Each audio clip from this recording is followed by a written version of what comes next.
But this is the 2025 NBA mock draft day edition. Let's see who everybody's gonna get. Gentlemen, the big day has finally arrived.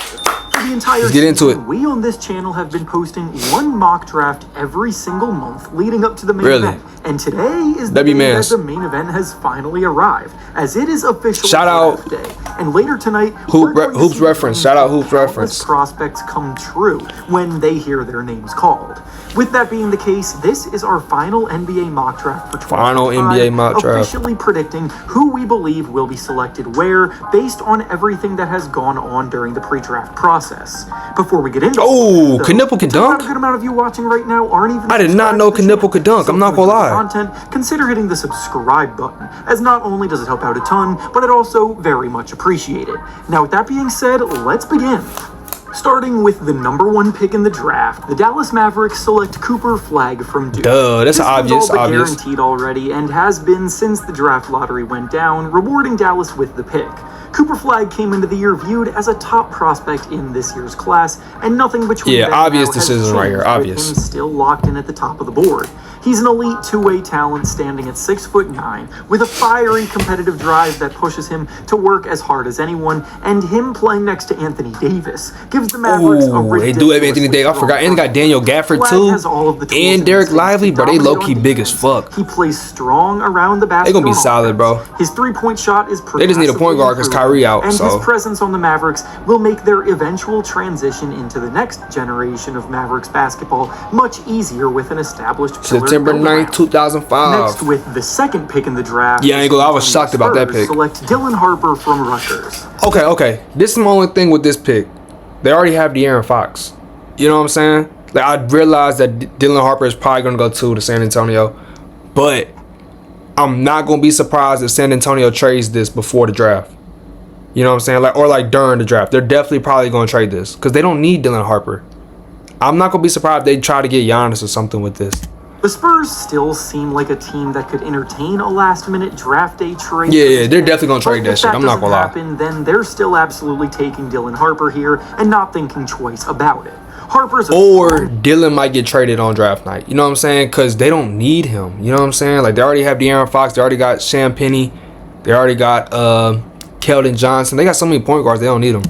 He's just going to be in the G League. That's going to be terrible for him. With tremendous playmaking instincts and a gift when it comes for my birthday, if you give me 60, I'll get it. I think they got Castle too. Yeah, they already got Castle. Quick with a shifty first step, and he can take a game over. For real, I did forget about him. He will need to improve as a shooter off the dribble to reach his all-star caliber potential, but either way, he's a dangerous playmaker that can run the two-man game with Victor Wembanyama for years to come. Next, with the third pick in the draft, the Philadelphia 76ers select VJ Edgecombe. Okay, this is interesting. There's also a lot of talk on the rumor mill that the Sixers could potentially trade down, but again, assuming they keep the pick, VJ would be their guy more than likely. The Sixers seem intent on running things back next year with Joel Embiid, Paul George, and Tyrese Maxey. How y'all feel about the 76ers next year? What y'all think they're going to do? They originally planned I feel like they're still going to do not shit. They're going to get ninth seed. Yeah, trash. Yeah, that's what I'm saying too. I said they're going to get ninth seed and fucking in whatever role they're not do shit in the short term. Edgecombe is a bounce out the second round every year. In the open floor, he has all defense level upside as a perimeter defender, and while his offensive game overall is a bit raw, he's flashed reason to believe in his potential as a creator. He's definitely athletic as fuck though. VJ is definitely athletic. But can he get that jump shot? Next, with the fourth pick in the draft, the Charlotte Hornets select Con Knipple from Duke. The Hornets were the second worst offense in the league this year, mostly we low-key needed that. But even at full strength, not gonna lie, I'm talking about the Pelicans. Floor spacing, damn, better that sucks. Secondary creation next to LaMelo Ball, and overall better decision makers to help the offense flow. Con Knipple checks all three of those boxes and is genuinely one of the highest IQ players in the class this year. Con's big draw is obviously his lights-out shooting, being a 40% shooter from deep, but he is much more than that for sure. He's a brilliant cutter and mover off the ball, finding openings and getting himself open. He has a plethora of useful fakes and feints in his game to throw defenders off and get by them. He has a tight handle that he uses to get to his spots even without top-end athleticism, and his vision as a passer is pretty superb in a secondary role too. Really? Next, with the 5th pick in the draft, the Utah Jazz select Trey Johnson. Never heard of him. Who is this, bro? The Jazz have quite a difficult decision here with so many. I think he's a dude that played for Texas. So many differing talents available, but the reason why I landed on Trey I'm about to play 2K after this, no cap. is that he checks the most boxes in terms of what they need and overall upside as a talent.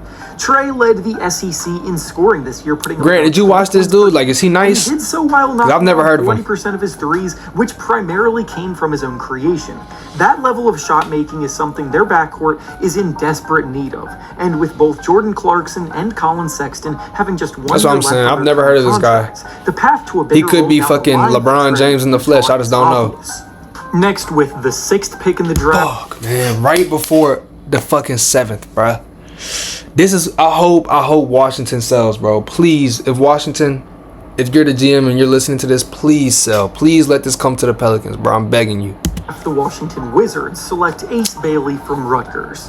Ace Bailey's slide down the draft board ends here, with the Wizards more than likely being the team most excited to take him at the top. Damn. Washington's young core is being formed with players that compete hard on defense, have a ton of versatile. Dude, Washington actually getting a good squad. To run, but they are like, they're actually looking kind of competitive. I can't cap. Ace Bailey has made it pretty clear in his pre-draft process leading up to this point that he wants to be in a situation where he can continue to play as a featured go-to scorer in the lineup. And in Washington, he can do just that. He wants to be the go-to scorer? Nah, I ain't gonna lie. Nah, because Zion and Jordan Poole and Trey Murphy are our go-to scorers. You're not going to be the go-to scorer. You know what I'm saying? He's going to be a scorer. Strong veteran leadership with guys like Chris Middleton, Marcus Smart, and now CJ. Yeah, he might fit better on Washington. Exactly what Bailey needs. Who does the Pelicans going to get, though? On the Wizards, he wouldn't be asked to scale his shot selection back like he would in other environments. Next, with the 7th pick in the Fuck no. Fuck no. Fuck no. Fuck no. Pelicans, please, if you're watching my video, please let this be the one video that y'all watch. Do not pick Jeremiah Fears. Please, I'm begging y'all, bro. This is not who we need. You know what I'm saying? He's a shot chucker, bad shot selection, no defense, no Jeremiah Fears. Please, bro, please. Please. Draft the New Orleans Pelicans. Select. That's what I'm saying, bro. We don't need another CJ McCollum. We just got rid of him. Very intrigued by Fears' skill set, and if he's available here, it seems like he will be the pick. Fuck. The Pelicans are looking to shake things up after a horribly disappointing season, and after having. It wasn't a horribly, bro. We got injured. Maybe next in line. That's what happened. Everybody got injured, man. Relax. Point guard for someone like Fears to come in and claim right away. Fears is oozing in playmaking talent as someone with the ball handling skills, speed on the ball, shiftiness, and creativity to run an offense at a high level, but he's going to require some patience in his development. Yeah, we don't have the patience, to play bro. More under control and improve his efficiency. Next, with the 8th pick. Damn, they got him going to Brooklyn? No, he needs to come to us. Maluach from Duke. Maluach is also drawing a ton of attention, not only by the teams picking in this range, but other teams that may try to trade into this range. So look, I don't even know who's on Brooklyn. Potentially move this. Actually, yeah, dude, Reese Beekman. Shout out Reese. That's all I know, though. Exact type of high upside swing they should be taking in their position. He's an athletic 7-footer with the size and wingspan. This is what I hope we get. That scouts salivate over as an interior defender and rim runner on offense. He has the look of what NBA teams want from a modern day big man. He is a few years away from consistently contributing positive minutes and needs to put in a ton of work bulking up and working on his touch, but the Nets don't seem to be in a rush. Next, with the 9th. Shit, I don't know, actually. I think he might still be on Brooklyn. Select Colin Murray Boyles from Never heard of this guy. Sorry, buddy. The Raptors are ready to return. Where's he from? Colin Murray Boyles from South Carolina. Oh, that's a dude we was talking about earlier. Yeah, I have no clue who this dude is, bro. After a brief rebuilding period, and right now their roster is made up of I think Nick Claxton on Brooklyn still, actually. Talent, long guards, and scorers across the board, so bringing in Murray Boyles to be the glue that holds everything together makes a lot of sense. He's one of the best defensive talents in the draft this year, with a nose for disrupting opposing offenses and making plays on the ball, and offensively, he's a smart decision maker with elite touch around the basket. He desperately needs to improve as a shooter because at 6'7", he is undersized as a big man, but overall, his floor is a lot higher than many other prospects this year in this range. Next, with the 10th pick in the draft, the Phoenix Suns select To the Eric Queen from Suns. Maryland. The Suns just acquired this pick in the Kevin Durant trade from Houston. Low key, is that and a if they tough? want to Is that a tough replace some of decision? The scoring output Durant left behind. Who's the center Queen on could be their Suns? guy. Queen's offensive skill set is incredibly advanced for someone his age at the center position. Facts. with His a post work tremendous is basic crazy. game where he can confidently knock down mid-range jumpers, attack the basket with Ooh, a he could low-key play over Nurkic, I ain't gonna lie. He has a very useful handle for someone his size. Ooh, hold and on. This he'll make actually the might be a right good pick for them. passes. The center position also happens I don't to think be he got traded. glaring This is actually a hole good for this pick. Phoenix team, with Nick Richards being their best option at the moment, so Queen could claim big minutes from day one. Next, with the 11th pick in the draft, the Portland Trailblazers select Noah Asengwe from France. Oh, okay, Noah's that's why I haven't heard stock of him. took off Let me over see the some. last few months after some strong outings playing in Germany, solid. where his team is now playing in the finals of the Bundesliga. Okay, good steal, And good steal on there's that a lot run. to like about his upside. He's the second youngest player in Are we dead ass, bro? We just got a missed layup in a fucking highlight video. Are we dead ass, bro? Look at this shit. About his upside. He's the second Brick, youngest player bruh. in the Are we draft dead after ass? Cooper Flag. He moves very well. He for is a not 6'9" Cooper Flag. Cooper player Flag with would've dunked notable that shit, athletic buddy. Prowess, and he's been a real difference maker on defense, playing against professional competition. Offensively, he's definitely very raw and will need a few years of development, but in Portland, they're putting together a young core built on the defensive side of the ball and aren't in any rush to speed up their rebuild.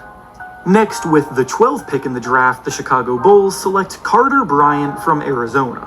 The Bulls are an energetic young team, shifting the focus to their young guys, but they desperately need. Bro, I hope Lonzo Ball gets traded, bro. And Bryant I need to see him somewhere else other than Chicago. Carter Bryant may not No have offense. the offensive upside that most other prospects in this Hey, range that was have, nice. and his collegiate stats won't stand out by any means, but he plays the So he's gonna be a solid role player, is that at what a you're high saying? level, That's and crazy. at the end of the lottery, getting a sure thing with a high floor isn't the worst idea in the world. Next, with the 13th pick in the draft, the Atlanta Hawks select Kasparas Jakučionis from Illinois. The Hawks are saying that they are locked into keeping Trae Young at the forefront of what they do, which would actually help a lot here because the things that Jakučionis does well can successfully be utilized, more next to an elite playmaker like Trae Young anyway.